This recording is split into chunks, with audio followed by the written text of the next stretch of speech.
Alrighty everyone, hello, and welcome back to yet another episode of my nonsense, and unfortunately not Balok's nonsense today, but it was just such a gorgeous day outside, and I wanted to get out. I have already filmed some other stuff this morning in the garden, which I will show you a little bit of, but sun's coming up, it's getting hot, and I burn very easily, so I'm not trying to do that, but I did want to talk to y'all about some interesting stuff, and that is namely how we can use fiction to get inspiration for our magic. And especially today I'm looking at Witch Hat Atelier. I don't know if anyone else has been watching that, but I have, and the magic system excites me greatly, although there are some things also that have me like, how does that work though? But before we get into all that, hello, my name is Sarah Strayson. I'm a Christian witch content creator, writer, educator, specifically a writer of these two books right here, Discovering and Discerning Christian Witchcraft, which are all about how the word Christian and witch are operating in this sentence right now. So if you're curious about that, you want to know like what the Bible actually says about magic, how Christians have been practicing magic for hundreds of years and under what context, all that kind of stuff, definitely go ahead and check these two out. And a lot of you also might not know this, but I'm not just a Christian witch. Again, I'm not just a writer of academic books. I'm also a fiction writer. And in fact, I have a new story coming out at the end of July called This Is My Blood. This is a vampire witch romance that is set in my home state of Rhode Island. It is set here, taking place mostly in the capital city and surrounding area of Scituate. And the magics I put in that work are very much based off of the main character's heritage, which is like Polish, so Polish folk magic, in which I, read this book to kind of learn more about that. And also, as someone who grew up Catholic, a lot of the Catholic folk magic and the occult stuff that I already know. So the magic I wrote into this book is definitely something that if people were to read this book, they would figure out some very basic elements of magic theory that, kind of blend the boundary between fiction and reality here, because a lot of this stuff is stuff that you can reasonably do. Obviously, there's a lot of stuff that happens that is not reasonable either, because we're dealing with vampires, which don't exist. But that's where we get more with the fiction. Otherwise, though, the stuff that happens in this book, the playing with the demons and the angels and the religious angst and all the different magic that pops up in here, it's based on real world magic. If you're not ready for a book yet though, that's fine. Just go ahead and like the video, subscribe, ring the bell, because we post stuff like this every single Friday. And surely upon all of the hours and hours of content that's already up here, you can learn some great stuff too.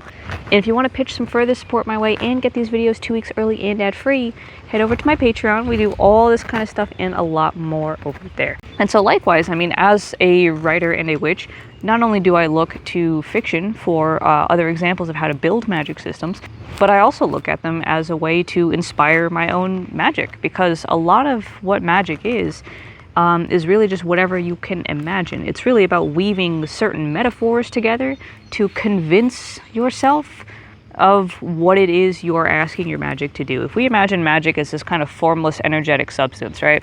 This has no shape, it has no color, it has no nothing really. However you imagine your magic dictates how it spins out into the world. And this is why, in very basic early witchcraft books of theory, they'll tell you to be specific with your spells. So, for example, right, say you wanted to do a money spell to get more money. You have to be specific about it, because the money could come in any number of random ways. You could get a new job. You could get $100 on the street. You could have a family member die and inherit a bunch of money. So if you didn't want to accidentally murk a family member for the sake of getting money, you have to be specific. You have to basically guide your magic into the ways it will spin out and, perform in the world. If you just, tell someone, hey, get me money, even think about it, right? The average person, how would they get you money?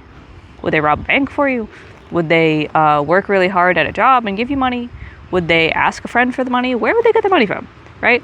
If you told them, hey, go get a job and work for 4 days and give me your earnings, that's a different thing. That's much more specific, right? So I'm always looking around like occult grimoires and fiction alike to figure out where I can get more, metaphors and more ideas of how to understand and structure the magic. And obviously with occult grimoires and things like that, they're gonna be more like tough about it. They're going to be more like, this is how it is, this is the laws of nature, this is how this works. And it's like, okay, right, sure, whatever you say, Agrippa. But when it comes to fiction, obviously these are worlds that don't exist. These are systems that are completely foreign to us, but they can still give us a way of imagining how we might work our magic. And in Witch Hat Atelier, the biggest thing we're going to find in this one specifically is such a refined system of sigil magic, and really a great introduction to sigil magic, if we're being honest, when it comes to Witch Hat Atelier. Now, to give a brief synopsis, this is a story about a young girl who has been told that only certain people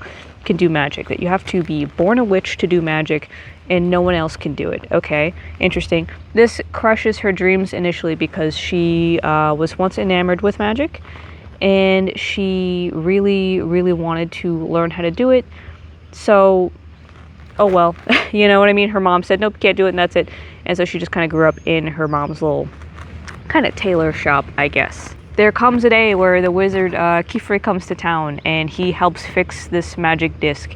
And she sneaks in to watch and realizes that, wait a minute, what you need to do magic, it's not wave a wand, it is write. It is use, pen and ink, basically. And the reason that this is interesting is because in the early on, she was given a book. She was given a storybook about magic from some mysterious brimmed hat kind of wizard. And she realizes that the pen, the wand that she was given was actually a pen and ink. And she does magic. And it goes awry because she doesn't understand how it works.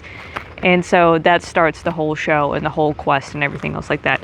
But what's really fun about this magic system is that, again, it doesn't really seem to be anything to do with the power of the person doing the magic. Like, whether or not a person has powerful magic does not at all come into play. What comes into play is the attention to detail, the accuracy, the specificity of which you can actually draw these sigils. And each sigil does different things, and there are different other runes that dictate what kind of thing is going on, right? So like in the middle of a sigil, you might have something for water or something for floating, to make people float. And all around it are going to be other sigils that dictate, like, whether the effects compound, like, convergence, whether, they go in a specific direction, and all these other kinds of things. So early on in the show, we see the main character, Coco.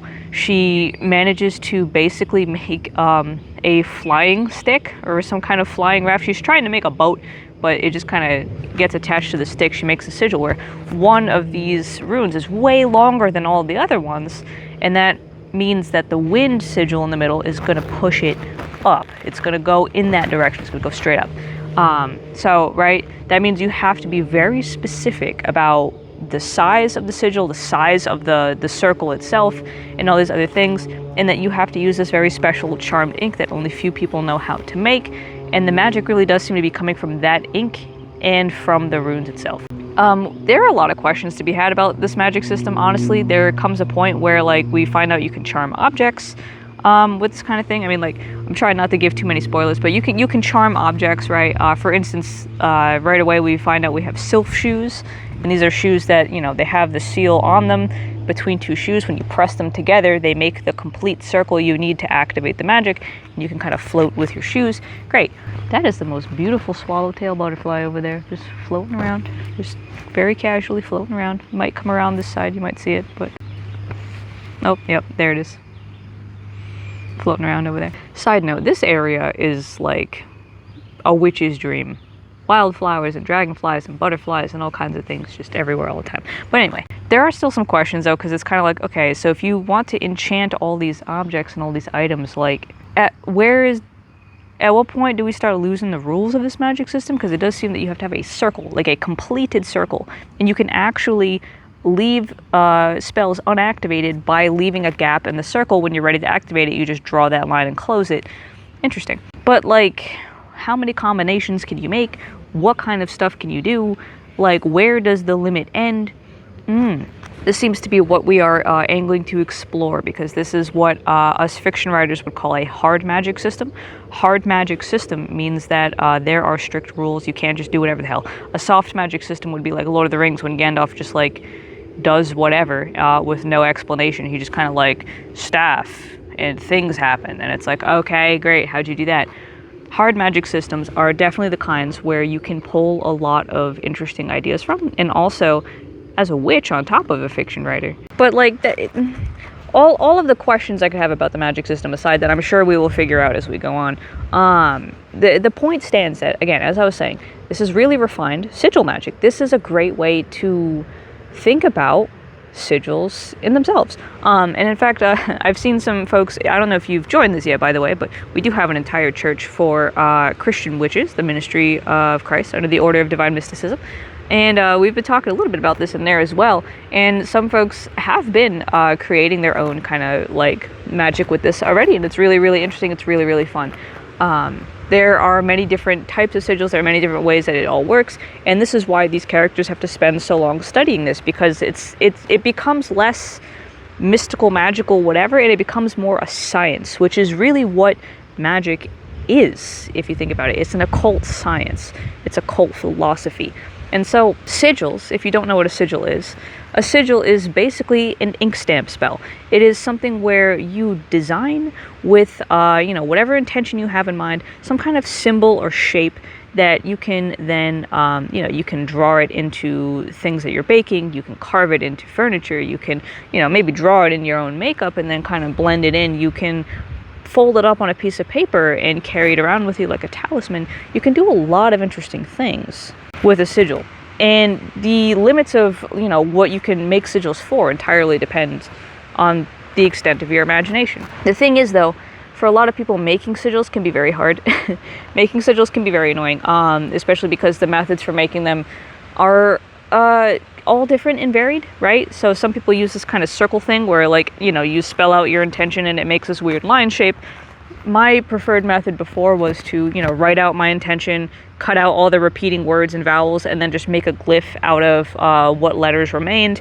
That was my favorite method for doing it. This method in Witch Hat Atelier is really, really fun because it looks a lot more official. And in fact, I have, before I, ever saw anything about the show or read any of the manga or anything, I had a similar idea myself with this. This was a sigil I made actually to deal with some folks who were giving me trouble.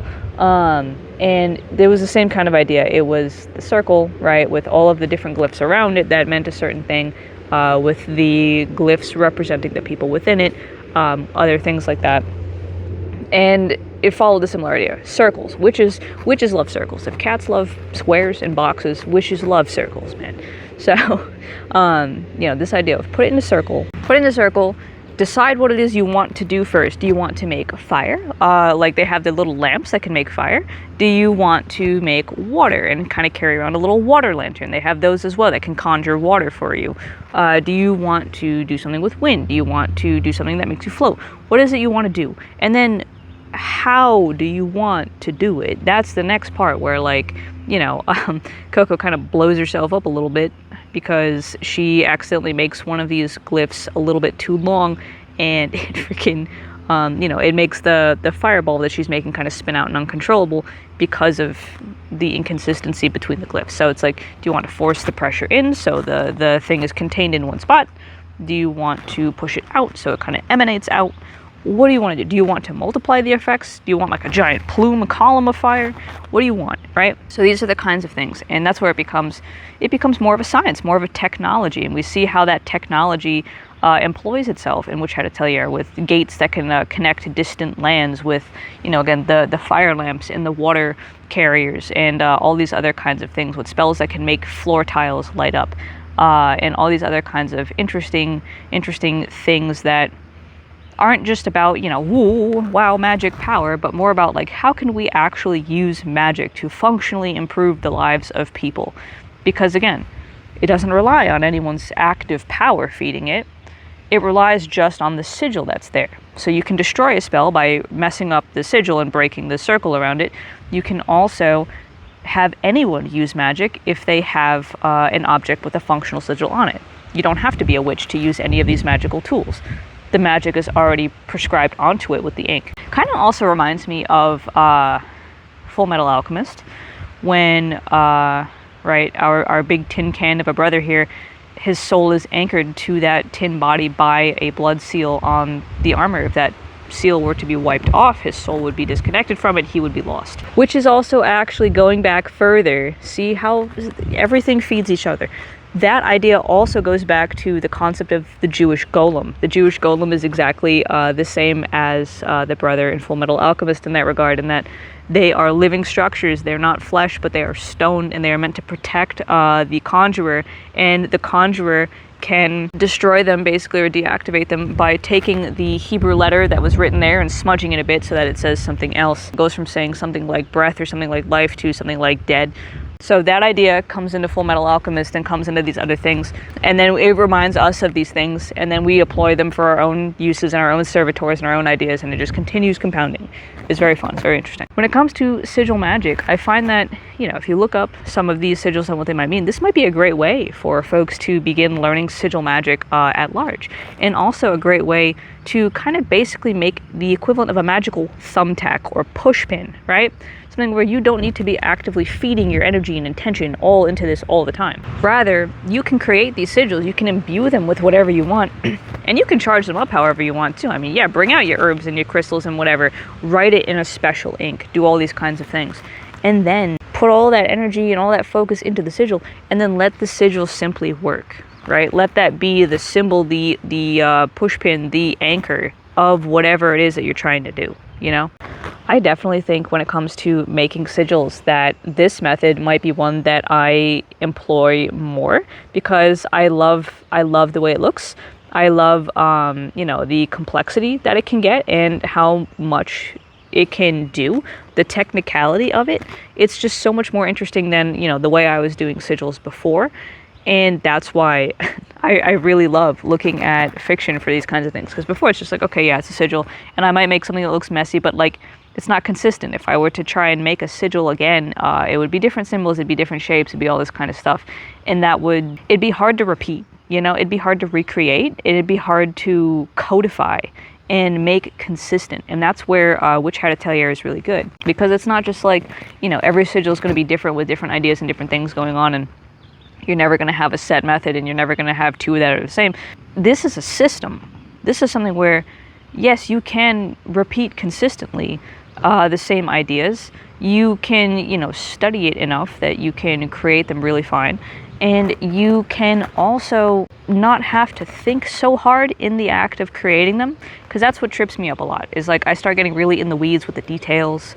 I start really trying to figure out oh, okay, well, what should this be? And then I forget what the symbols mean, because, you use it once and then never again, and then you use different symbols next time. It's all a jimble jamble. I guess that's really good if you never want people to crack the code of your sigils and figure out what it is that you're doing.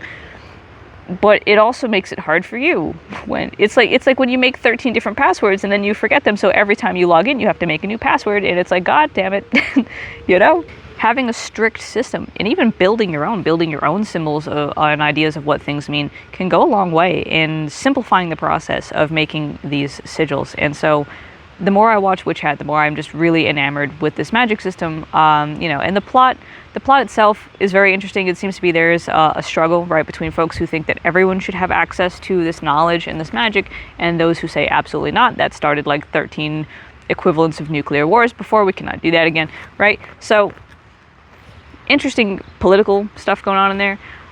Fun. It's fun watching, Kifri being a single dad out here just with his 4 children running around and doing crazy things. But the magic system is always exciting, and it is very much part of the pomp of the whole thing, of seeing how it is that they are, problem solving, basically figuring out how to do things with that creativity. That rigidity, you might think makes things less creative. No, it makes it more creative, because you're given basically these parameters, these constraints, and you're being told, okay, so with the constraints that you have, with the tools that you have, figure out a solution to this problem, right? People act like sometimes that having these kinds of strict rules makes it so that the mystique is gone, or the creativity is gone, or the excitement's gone. But if you're someone who likes to problem solve, and you're someone who likes to think outside the box, this is where I feel like sciencey folks and creative folks overlap, actually, because now it's experimentation is creativity, and taking what you know and trying to use it to figure out something you don't. That is awesome for the brain. like whether or not we're talking about magic right now. That's awesome for the brain to figure out like, okay, how can I do this, that, and the other thing with the tools that I have, right? And also like, you know, combining things together to make something new. That is a big part of it as well. So this kind of sigil magic in Witch Hat is lovely. I think it's great. I think especially if you are new to sigils, definitely go check it out. Look up the types of runes that they do. Watch a little bit of Witch Hat. It's a good show just on principle. And see all the different kinds of things you can do. And in fact, actually today I have something coming.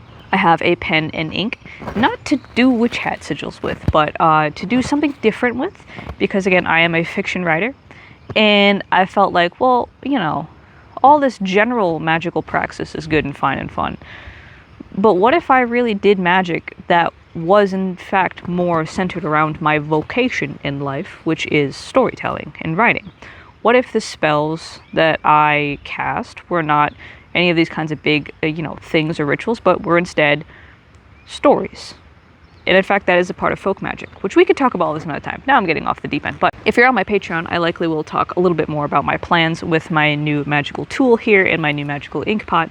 Until then, though, get your own ink pot and your own pen and your own paper and start playing around with them sigils, seeing what kinds of fun magic you can do with the tools given per Witch Hat. I'm telling you. Doesn't matter if it comes from fiction. If it helps you organize and understand the flow of your magic, it is useful and it can work. So I'll see you guys next time for some more good chats, and I hope that if you have good weather wherever you are, that you are enjoying it, because it is lovely out. Not too hot, not too cold, sunny, very nice. It's only going to stay like this for a little bit in New England up here before it becomes humid and horrible. So I'm enjoying it while I can, but I'll see you guys next time. Have a good rest of your week.